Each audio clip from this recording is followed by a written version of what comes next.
Well, listen, I'll kick off. Just everyone, welcome in. This is the third part of our support of Are You OK Day 2021, where we spoke to the amazing CEO of Beyond Blue, Georgie Harmon. Then followed up with Aussie actor, speaker, and entrepreneur Sam Webb. That was really cool yesterday. And today I'm delighted to be chatting again to the incredible Shantelle Thompson, who is a Bakinji warrior. So she's best known as a Bakinji warrior in her community. Shantelle Thompson is a three-time Jiu-Jitsu world champion, so do not mess with her. Was NAIDOC Sportsperson of the Year 2019. In 2021, she received the Medal in the Order of Australia for services to the Indigenous community of Victoria. A very proud Aboriginal woman, Shantelle is passionate about inclusion, diversity, and mental well-being. She's got an incredible story of courage, resilience, having overcome challenges like bullying, adversity, and abuse in her life. Proud mother of 5,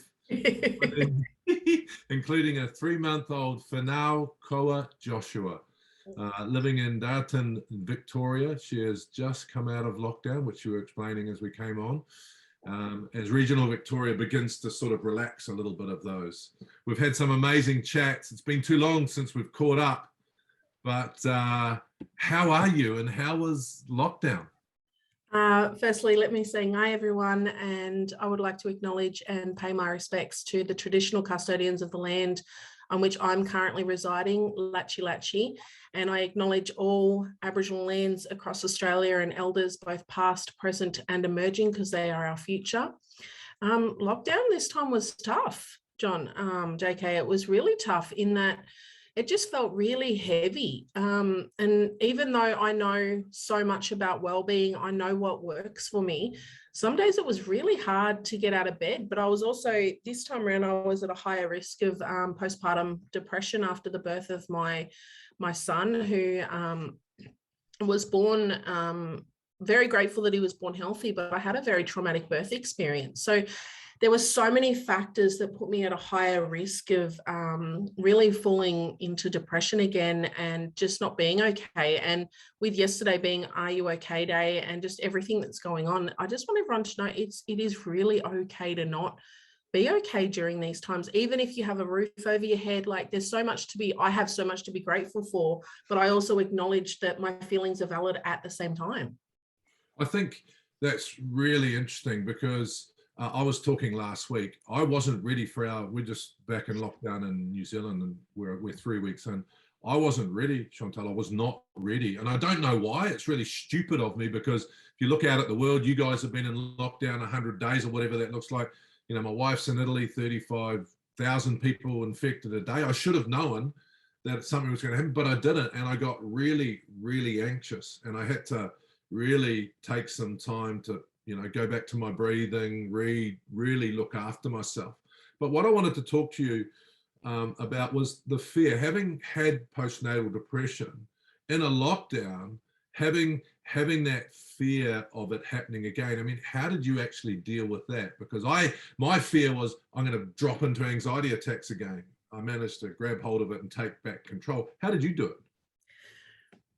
Awareness was a big one. Self-awareness was probably my greatest skill set this time around, in that I'd already done so much work on understanding my past and my trauma and my triggers around that. But my strength in my culture and my identity has certainly been the saving grace in this, but also the support of my family and really having the courage to speak up when I'm not okay. And leaning into my family and not going out. So, for example, my son's going through his 4-month sleep regression at the moment, and I've had to work a lot this week, and I can hear him crying in the next room, and there's a lot of mother guilt because I know that I can go out and I can breastfeed and calm him, but it's also my family's responsibility. We raised our children in a village. So I think the biggest things that have been a game changer for me is really staying strong and grounded in my culture, making sure every day I go outside and touch my feet on the ground, even if it's cold, drinking lots of water and sticking to the basics of good nutrition of 2 fruits and 5 veggies a day. Even if I'm still eating other junk food and crap, it's just those keeping my movement going, keeping grounded acknowledging when I'm not okay has been the biggest thing, and staying strong in my cultural practices of storytelling, and smoking ceremonies are another one. How it's really, I talk to people a lot about making peace with yourself and sitting with your emotions. I want to talk to you a little bit about permission. So someone said to me, how are you this morning? I said, well, I didn't actually like myself that much when I got up this morning, which is, I just didn't like myself. Like, here we go again.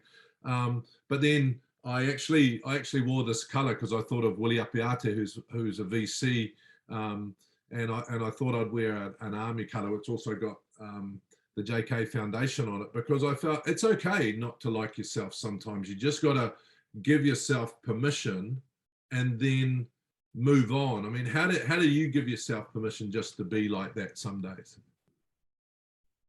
It's been a learning process. That's been a big game changer for me. And I think age, for me, age and experience has been one. I'd never really heard of that term until I started to do a lot of self-development, and I got some life coaching and really started to explore, because behavior is communication. That's the biggest thing. Is I was getting curious about what was my behavior communicating to me.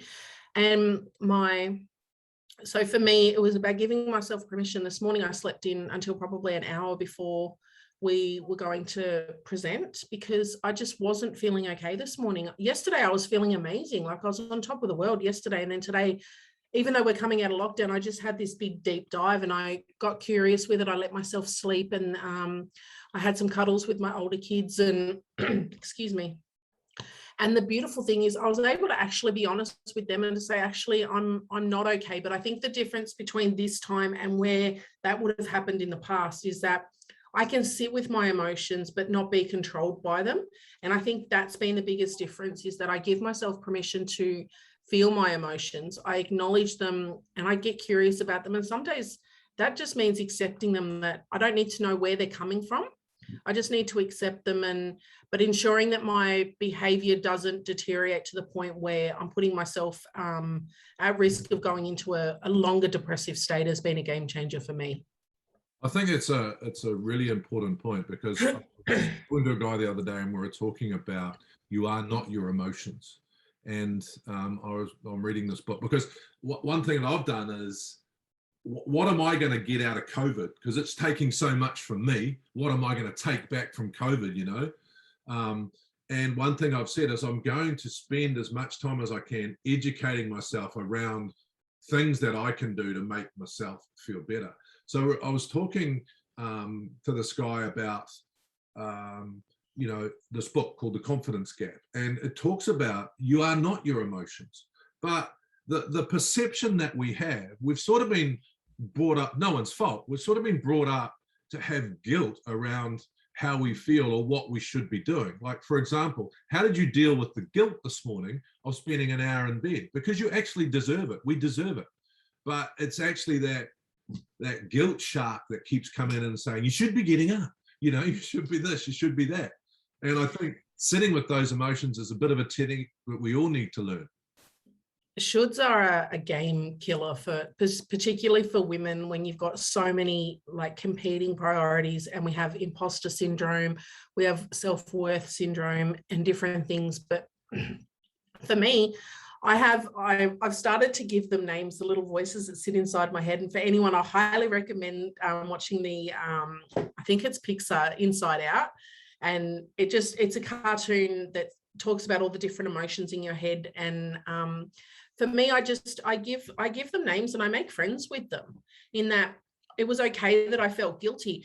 And it's almost like we have this either or state that society's told us we have to be in. You either have to be happy or angry. You can't be both at the same time. Whereas for me, I've made peace with the fact that I felt guilty. I also wasn't feeling okay. So my guilt was at me that I wasn't feeling okay and that I was actually taking time in bed. But I knew that by taking that hour, that would give me back the rest of my day, versus if I'd tried to force myself to get up and get on with it, I potentially would have spiraled out of control through the day and just gotten worse as I went. Whereas by gifting myself that small amount of time, it allowed me to show up to my emotions, but it also allowed me to show up to my responsibilities and my commitments so that I'm not derailing my whole day or potentially other things that I have in place. And my kids see this, and I'm role modeling this for my kids. The other day, on Monday, my daughter said, Mum, I need a mental health day. Like, I'm just not feeling it. Can I just sleep in, and I'll get up and I'll go for a walk later on in the day? Because that's the deal we make, is if we know we're not feeling well, we allow ourselves to sit in the emotion, but then we also get up and we get outside, because we know getting out of our own heads and getting back into our body and getting in touch with the world is a way forward through the emotion. I think that's such good advice, because what I spent a lot of my life doing was living up to perception that wasn't actually real. I mean, did anyone really give a shit you stayed in bed? No. But we've got this perception that we should be something that actually is quite irrelevant, because you will get up and you will work hard. And I think sitting, when we talk about sitting with those emotions, that's really important. The other thing I often talk about is connection, and I know connection's been incredibly hard for all of you on this call and all of us in general. But how have you been connecting during lockdown, and what would you say to people that are still in it like we are, or what's connection for you? Because you spoke about putting your bare feet on the land of your forefathers, so that's pretty special. What do you feel when you do that? Is that connection for you? Look, it's been really hard, because as an athlete, just getting back into training, I was just starting to get into the swing of things, and we went into this lockdown, and not being able to get to the gym. Being a big family woman, I have a lot of my nieces and nephews are like my own kids and stuff like that. So connection, in-person connection, is a big part of who I am and my culture. But at the same time, I've had to give myself a bit of a kick up the butt lately and say, well, this is the reality. Like, virtual connection can be just as meaningful to me if I give it the space to become so. And by me embracing the current state of things while I'm working towards the world that I want to have, has been a big game changer in balancing my approach to things, because through virtual technology, we can all be here together today. And I know that a lot of people are zoomed out and stuff, but I'm choosing to embrace it in a different way, to go, well, it's bringing me opportunities that I wouldn't otherwise have. I'm not based in a big city anymore. I'm based regionally. So connection for me is about the intention that I bring to the moment, whether it be virtually or in person. And even if you live in an apartment building, get a pot plant, and being able to hold a little bit of dirt in your hands and just rubbing it over yourself is still a connection to the natural world. So I think it's about doing what you can with what you have, and accepting that the reality for what it is, rather than the subjective experience that we want it to be. So for me, going outside and connecting to my mother's country, putting my feet in the water where I can. The other day I couldn't get out because I wasn't feeling well. So I put some water in a little bucket and I went and sat outside, and I just pretended to myself that I was down the river. I was with my family, and that really lifted my spirits up. So it's that balance between doing what I know I can do and being a bit disciplined to go, okay, that's how you want things to be. But the reality is that they can't be like that right now. So giving myself a bit of tough love to make the best I can with what I've actually got.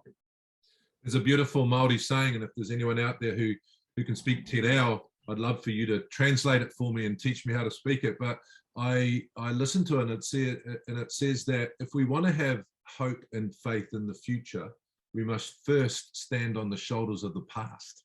And I know when I looked into, especially Māori mental health, is Te Whare Tapawa, which is, the foundations around building a pa and building a house where your family can stay, and the construction around that, which is actually emotional, which is beautiful. What are some of the things you've learned from your Aboriginal culture that's maybe possibly been lost, but it's great around mental health and connection? You talked about the smoking ceremony and connecting back with land. What's some of that stuff that you've really reconnected with? Well, it's been lost to me, but it has never been actually lost. There's so many people who are remembering our culture through ancestral memory, people who have never been taught from an elder how to do what they're doing, but they're remembering through their spirit, through the practice of our culture. And some of the Dadiri is something that I would invite everyone to go and have a look at, and it's DADIRRI. There's a TED talk on it. There's a lot of information out there, and it's Aboriginal Australia's gift to the world, as Annie Miriam Rose, who is this year's Elder of the Year, Senior of the Year, I believe. And she's from the Northern Territory, and Dadiri is, all of our languages have a word for deep listening.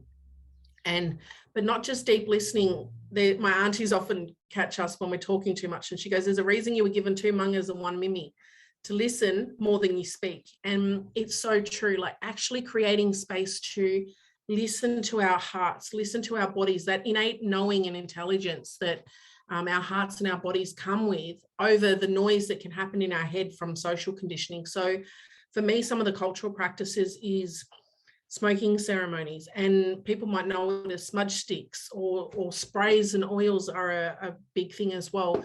It can be the act of movement without thought. It's just about finding a way to still the mind enough that the body can just catch up and just be for a little while. So being is a big part of our culture, just learning to be without the doing, or without the needing of some sort of achievement or outcome at the end of it. Connection and deep listening. So deep listening to self, to country, and to others are probably some of the biggest practices that I've taken part in, and being creative as well in whatever way, shape or form my skill sets come through.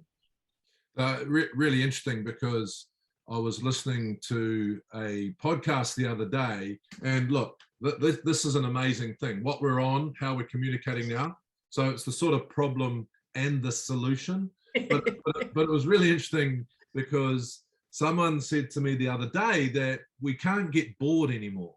So every time we've got some downtime, we're looking at the phone, and so our brains have got so used to this movement all the time in the head. You know, we get more inputs in one day than our grandparents had in a lifetime. So how did you actually train to stay at peace with that, not having to worry about stuff, just really be in the present? How did you deal with, I don't know if boredom's the right word, but how do you just accept this is okay? My mind can be drifting off. Did you have to work at that? Oh, 100%. It's like anything. I had to practice it, and I'm still practicing it. Everything that I talk about, I'm not an expert in. I'm living this practice every day. And some days I get it right, and some days I royally screw it up, in that I'm trying to teach my kids how to be off their technology. But for me, like, being on social media is a part of my job as well. It's a part of me getting the information out there. But I've noticed, I think probably the biggest thing that's made it a lot easier this time around is actually my infant son. Is I don't want him sitting in my lap and all he's seeing is another bloody screen in his face all the time. So it's been really important to just become disciplined. So some of the things that I've done is I put a timer on my phone, and I don't allow myself to be on there any longer than after that time has gone off. And I intentionally leave my phone in my office now. I've got a watch, but I've also got an alarm clock in my room, so I don't have the excuse of taking my phone to bed. My kids have a central place that they have to leave their technology like an hour before bedtime.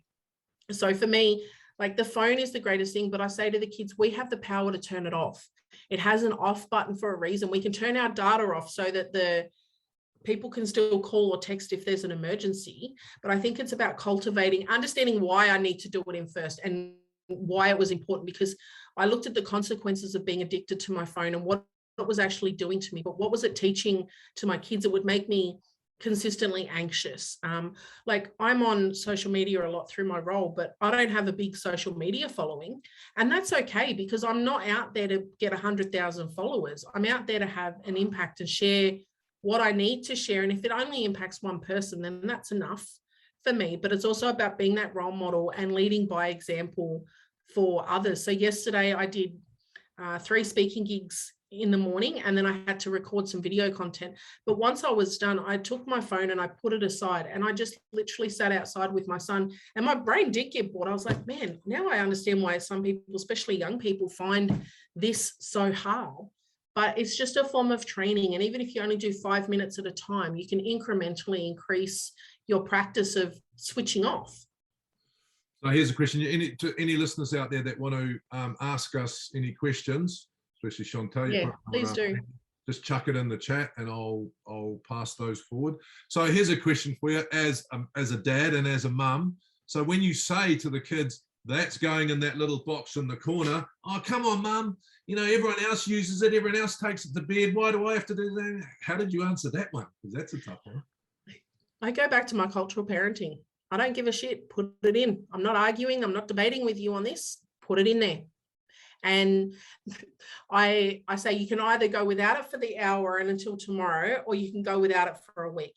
Like the more you argue with me, the more time I add on to it. And I'm really non-negotiable around certain things, because I know that we need to train ourselves to be that. And I can be really, really strict with my kids. It's like, I remember my grandma, and I used to get the stick around the back of the legs if we answered back too much. Not that I do that to my kids these days, but I think my children know when I've got a certain tone that it's the non-negotiable namika that's in front of them. And I said, well, you either give it to me without arguing, or the more you argue, the more I extend the time that you have without it. But they've started to do it themselves. Like, I've got 3 teenagers. They've actually started to do it themselves. They're starting to realize. My daughter said to me, my son said to me, actually, he goes, I actually get bored and lonely in my room after a while, Namika. And he'll put his own device away and he'll come and venture out into, we have a balance. We allow them their space to do it their way, but we also don't have TVs in the room. And we have, after a set time, we have no technology, and that includes mum and dad. Beautiful. Shantelle, can you just spell someone's asked about the Aboriginal word. So it was DADARRI? Yeah, I've just put it in the chat. Awesome. Where can we find that? So I would just Google it, and you can it'll bring up a whole heap of stuff, but there's actually a TED talk around it as well. So if you put Dadiri into the TED talk search button, it will come up, and it's Aboriginal mindfulness. Nice. So it's Are You Okay? Has been Are You Okay Day yesterday in Australia. And how do you actually check in with your friends? How do you ask them if you're okay? Because especially for a lot of us males out there, it's hard for us. Well, if we do ask it, we don't reinforce it, right? We'll say, you okay? And yeah, sweet, bro. Yeah, I'm all good. But we don't actually. So how do you check in genuinely with your friends? One, I look at their behavior, because behavior is communication. So if I have a suspicion that someone's not okay, I'll go and check their social media, or I'll read their body language. I'll try and hear what their nonverbal communication is telling me. And that way, even if it's just sending a text message to say, hey, I'm here if you need me, and without an expectation of them to respond or to fix the situation. And obviously it's a lot different during lockdown, because you can't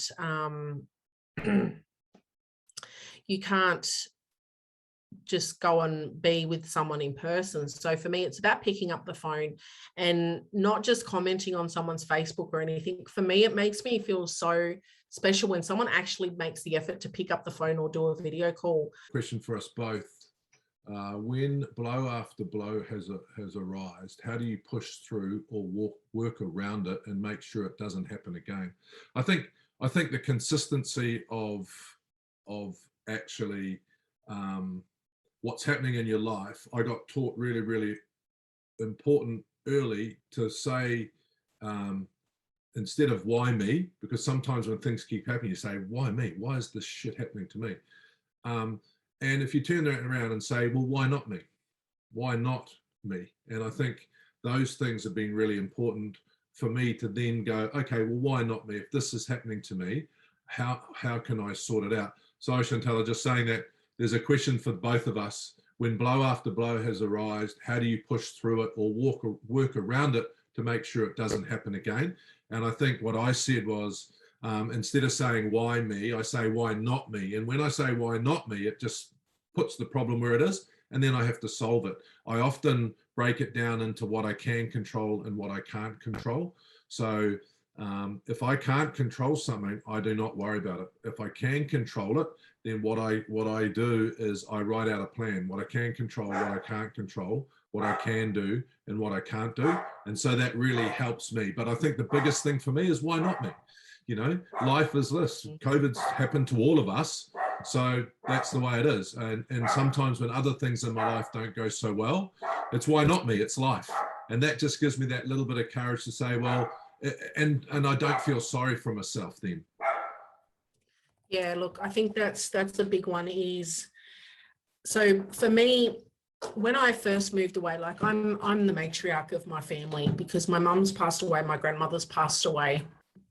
And I've always been the one to keep the family together. So when I first moved to Melbourne, I had this expectation that everyone would love me as much as I love them, or that they would show their love in the way that I love to show my love, which is to be together and be really open with it and exuberant with that energy. And I was actually making myself sick to the point where I would come home and I would get really resentful with my family because they weren't as excited to see me as I was to see them. And I went to a psychologist, and he was actually my sports coach as well, mindset coach as well. And he actually challenged me one day. He goes, Shantelle, you're not going to like what I'm going to say to you. And I know that you're going to get angry and not want to talk to me for a few days, but that's okay because you need to hear this. And he said to me, he goes, you're actually the cause of your own problems because you're not loving people for who they are and how they're showing up. You're wanting them to show up for you in the way that you want. And that's actually causing you're causing more of your own pain. And I was like, wow.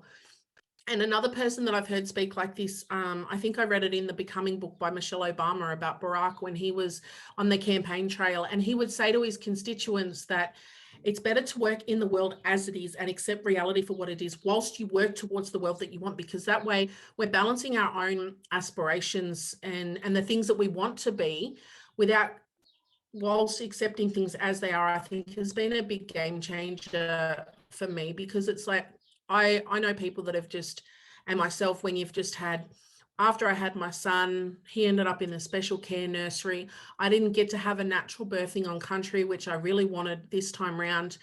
But when I surrendered to things as they were, but I also allowed myself the pain and the grief and I got the support I needed to process those things. But I also realized that if I didn't get on with it and didn't give myself some tough love, that those that needed me would fall apart. So it was that balance of showing up for myself and giving myself the space I needed, and getting the help that I needed was really important as well in the way that worked for me. So I didn't go to a four-wall counselor. I went to people from my own community who are skilled and qualified in this area to help me from a cultural perspective, but still keep me safe. But also in my own mind, I let myself feel the guilt, the grief, all the emotions that were there. But I also kept my loved ones in my sight. I kept a photo of my kids next to my bed to go, I need to get better for them because they're what's worth fighting for. They're what's worth showing up. That's what's important. And I don't want to stay this way forever. There's another really great question here. How can I support my partner if she's struggling with work pressure? I try to empathize, then end up defaulting to giving directional advice, which I don't feel is helping or productive of any ideas. I'm guilty of it too. Like, I just want to rescue people and I just want to give ideas on what they can do to challenge the situation. But my daughter's actually been educating me as to how to show up for her. Have you thought about asking your partner how she wants you to show up for her in those moments?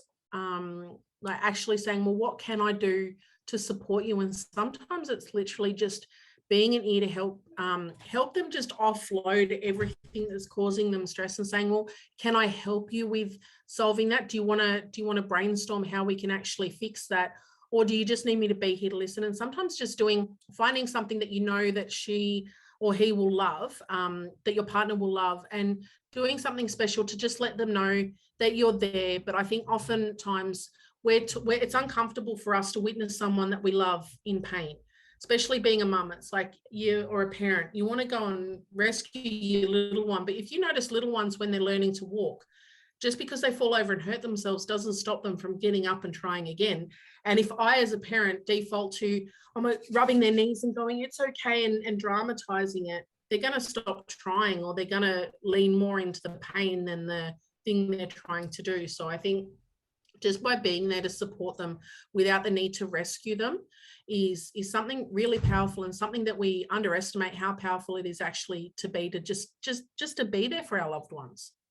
I think that's fantastic advice, because I was what I called a reloader, And I was doing this with my kids. So then my kids were asking me for advice, and I actually didn't know the world they were living in. And I was trying to be a father and answer it wrong. I read a book called Learned Optimism, actually, which was actually just going on the journey with them and actually asking them another question and then saying, well, I don't know how to deal with this. Let's work it out together. But I think there's another little thing. People say to me, how do you have balance? And I don't think you have balance. You manage your imbalance. So the other thing besides Chantelle's advice that I would give you is say, okay, work is a pressure, and it might be pressure. It might be, full on the whole time. But once you walk out of that office, let's work together on switching off, right? You've got to learn how to park this. And when I said before, we've got, unfortunately, you can catch up on your emails after dinner. You can catch up on a Sunday morning. So work life has blended into just life. And so I think it's really, really important to try and learn those little techniques to say, okay, when you work out of that office, there's a big switch, turn off the light or put a cap on. But you've also got to leave that pressure in this room, because pressure is going to be part of life sometimes. So I think beautiful advice from Shantelle. And then together work on some mental techniques to switch off. Is it easy? No, because like I said, those lives have sort of blurred, really. JK, that's such a fantastic piece of advice. And it actually reminds me of when I was training in Melbourne, because I'd wake up at 4 o'clock in the morning to get ready, go into the city, go to training. I'd do a weight session. I'd go into the gym and do technical training. Then I'd have to go to work, where I worked with members of the stolen generation through trauma and trying to empower them to build their lives beyond the trauma and their triggers. And for some people, they're still so trapped in what happened to them in the past that it then defines their identity and the future that they have. And one thing, a piece of advice that was given to me was, imagine that you've got a backpack for each situation. And every time you go in, you take off your backpack and you leave it at the door. So when I'm walking into my office, I leave my mum roll and everything there, they're still a part of me, but I'm switching off that role into my serving role here, and practicing the different techniques that work for you to be able to go into your family mode and leave it behind. Even if you're acknowledging, okay, I know those emails need to get done, but for the next hour, I'm just going to be with my family, or even just be with myself, is a really great technique. And I thank you for reminding me of that, JK. I'm going to go back to my practice of that. Yeah, I mean, it's not easy. And like you said before, you've got to practice it. I think one thing we've all got to practice now is, how do we leave our phone behind? How do we leave it downstairs? How do we not take it to the toilet? How do we not, but you've got to train it. There's another question here. How can I support my partner who has no motivation to do day-to-day tasks? I'm an essential worker and under lots of pressure. He has lots of free time and can't use it well, and I get frustrated. It's a tough one. It is something that I'm dealing with right now, and I'll be honest with you, I don't know, but the advice I've got, because I'm an on person, I'm a high performing person, and I get a lot of stuff done that other people just struggle to do, because a lot of the questions that I get asked or challenged from people is, oh, why do you do so much? Or how do you do so much? You make me feel inferior. Well, that's not my intention. This is just who I am. So I think something that worked for me is I had to accept who I am, and that I can't expect other people to live up to my expectations, because it's just not realistic. Or partner around what are those expectations, and how or what's happening for him. Why isn't he motivated, or what's holding him back? Maybe he's feeling weighed down, or they're feeling weighed down by the current situation. And I think having an open conversation that's out of the house, away from the situation, when you're both as emotionally neutral as you can, and go and have a conversation with him, or write him a letter, finding a way, because he may not know that you're feeling like this. I think communication is such an important thing, because I do the same thing with my children and my partner. I'm the main income earner for our family. I run a business, so I'm constantly on. Not only am I doing my business, but I'm trying to learn. I'm doing some studies, and I've got the other stuff. So it's very easy for me to get into my head and go, oh, well, this hasn't been conversations to go, okay, what's a fair and equitable distribution of the home tasks, and what's each other's roles, and then to support each other. And if we're not showing up in the way that we've said we would be, pulling it back to the conversation and checking in again, I think is a really powerful way to show up for each other, but be realistic as well.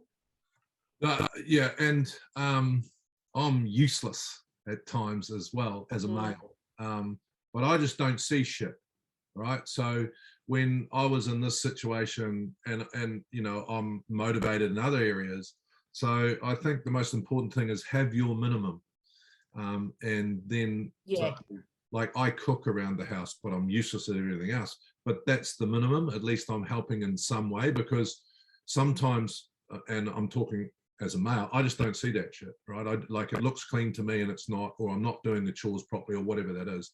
But I think in a relationship, you have to go, okay, I'm not into that shit and don't want to do that shit, but there is a minimum about how our relationship's going to work. So at least do the minimum and maybe start with that. But that's sort of my personal. I'm just looking for something, because there's another really good question. Over lockdown, I went down a rabbit hole of COVID conspiracy and was faced with no jab, no job. Was very stressed by this ultimatum. How do I learn to trust the government and move away from friends and family who are skeptical for my own mental health? I think that's a really good question. I'm actually looking at my phone because I wanted to show you something that my friends have sent me from Italy. So, you know, the interesting thing for me was there is a green card in Italy where you're not allowed to go out and do stuff, right? And I'm just trying to find it for you. And the interesting thing about this green card is it was first came out during the plague, and you had to have a green card because the plague was in Italy. I don't worry about things I can't control, and I think when I think about stuff like that, like I've had my first jab, and when you think about it, think, shit, what if this could make me sick? You know, governments actually, some of them can be dorks at times, some of them sort of lie to get power, but the general observation for me is they care about the community and they're not going to put anyone, I don't believe, at risk.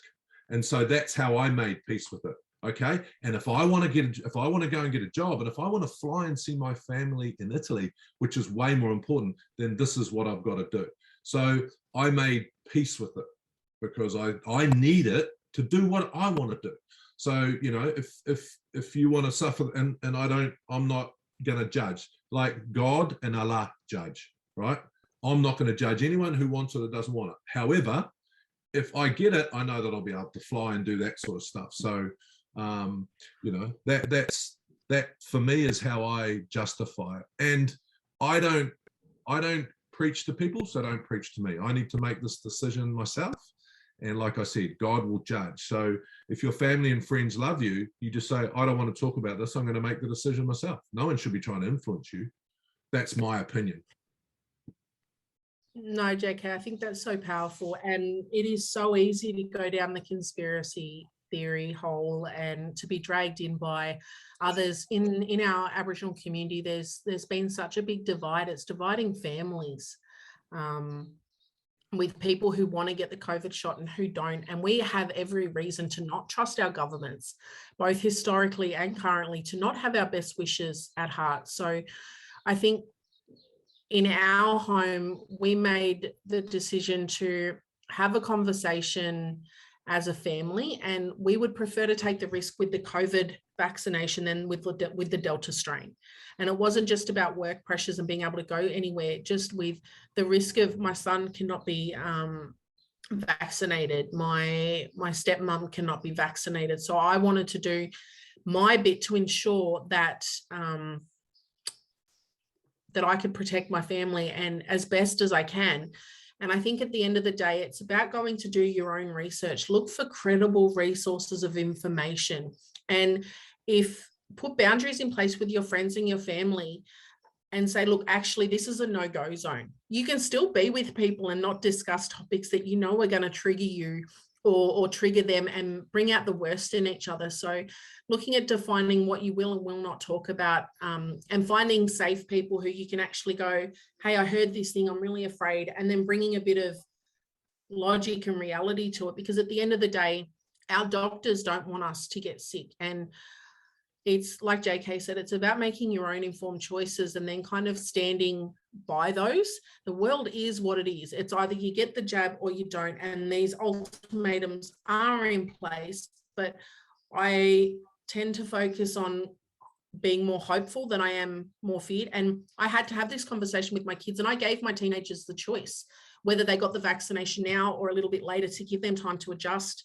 And they shared with me the things they were hearing, and we discussed it as a family. And I think seeing their maturity and their hope for the future really kind of made the decision easy as well. JK, we've got a few questions about how we can manage our mental health when returning to normal life after lockdown, having to go back to work, social settings, which can all cause a bunch of more stress with all the changes, plus anxiety about COVID. Yeah, I was just looking at that question and what I did last time. So a few things changed for me last time. It'll be the same this time. So for me, I talk about making peace with a lot. So I'm just expecting to be anxious about some stuff. And if I expect to be anxious, then it doesn't surprise me. So I know that when I go out, I'm going to be going into some situations, back into the work environment where I'm going to feel uncomfortable. But it's because I got used to a new norm, right? My new norm is I go outside once a day with the dog for a walk. That's it. I'm in home. I'm in my office, So actually that's the new norm.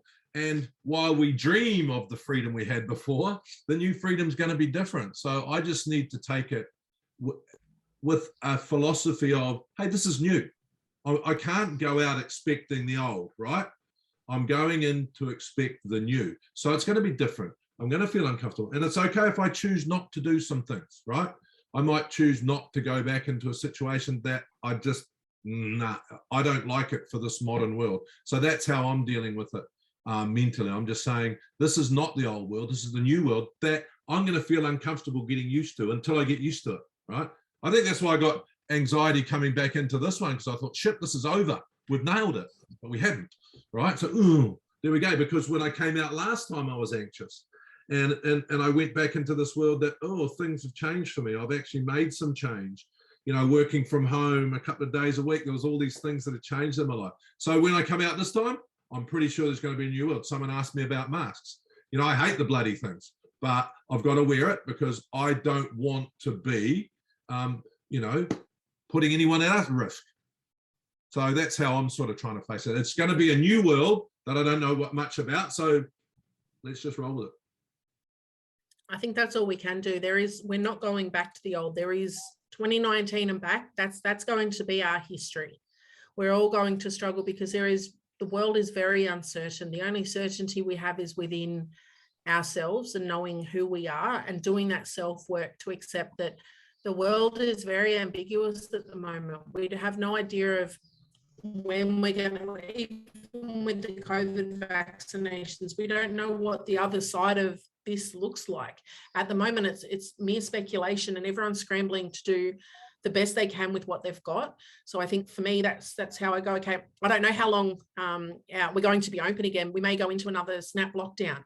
And for me, spring and summertime are my favorite time of year. So to the idea of not being able to go down to the river or go camping and all that sort of stuff, I acknowledge those feelings, but I bring it back to, okay, what's within my control? I'm doing the best I can with what I've got. I absolutely hate wearing masks because I feel anxious. I feel like I can't breathe, but it's another form of trying to give us protection. So for me, it's about doing the best I can. And as my kids go, Mum, you're being a Karen again.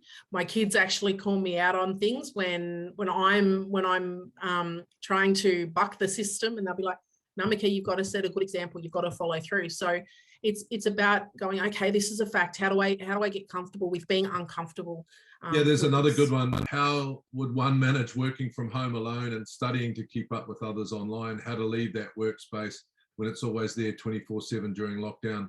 how to manage the guilt. Yeah, look, these are, and Shantelle and I have often spoken about how we've learned, we've been to hell and back, and we learned these techniques. You actually have to learn this stuff, and it's not going to happen overnight. Even if your lounge, you go and get changed, go up and have a shower, get changed, finish work, right? And I've got an office here. I can walk out and I close the door, and I don't come back in this room unless I'm working.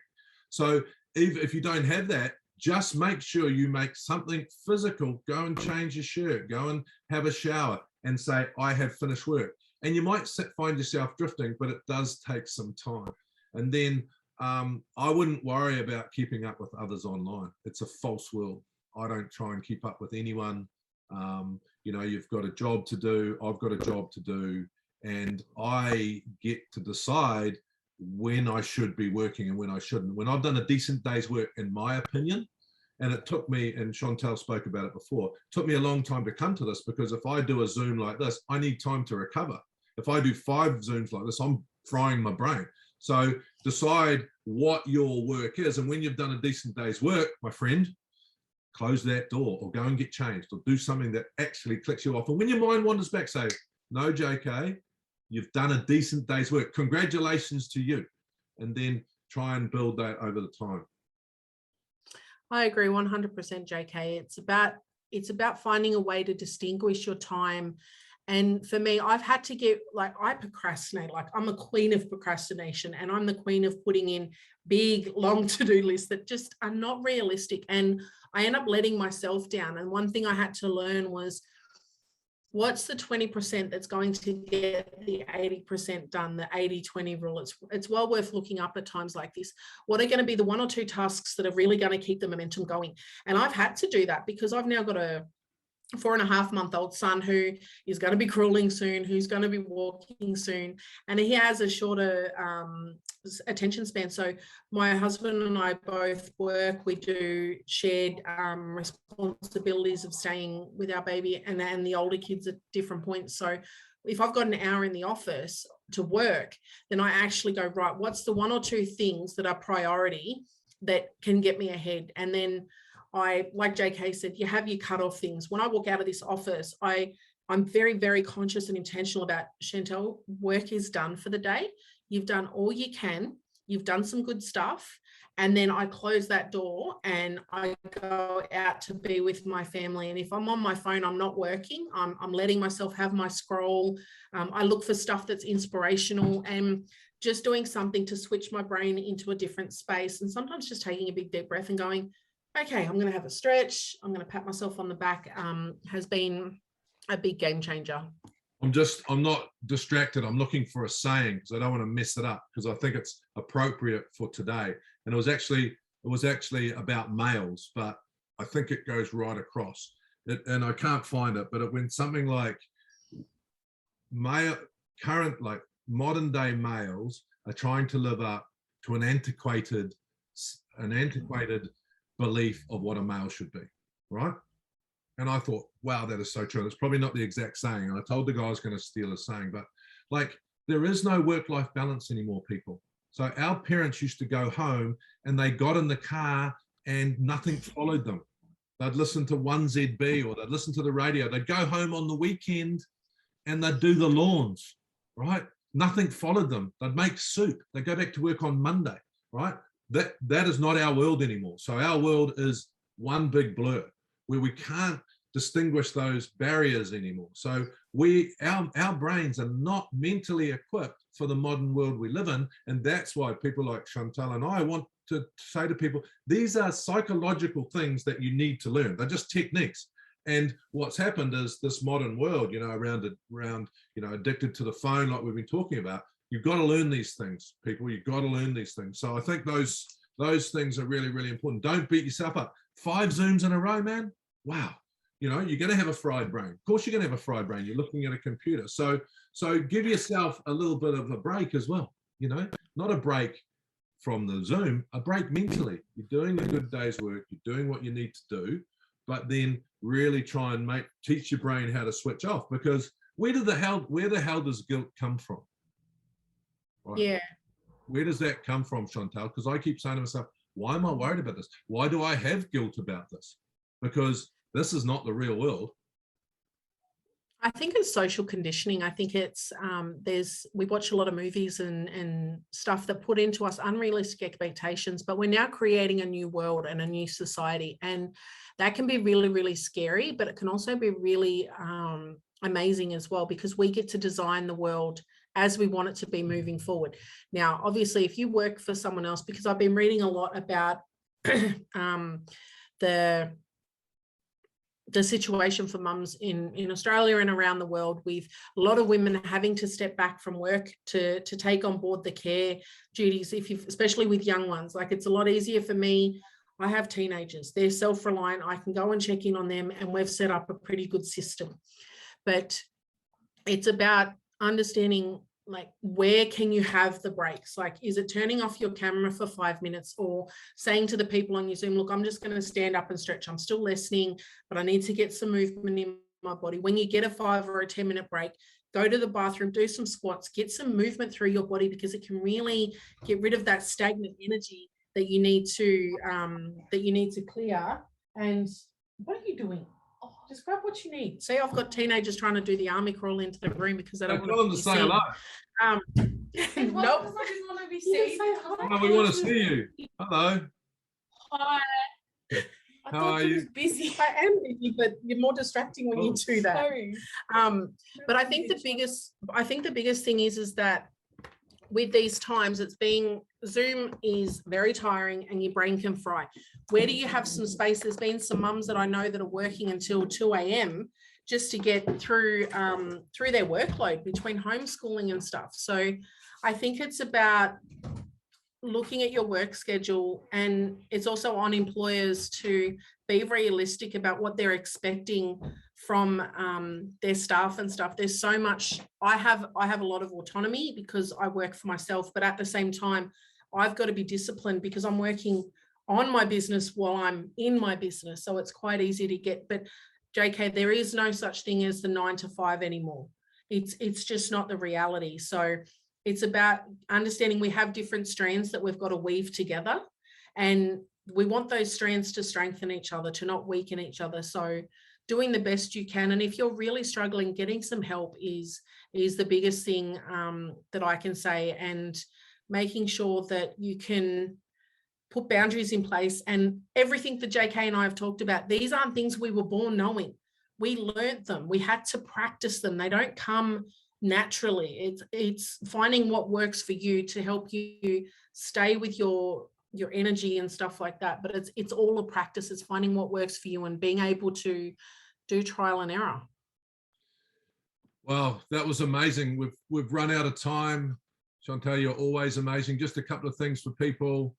You can listen to Shantelle and I's podcast, An Open-Minded.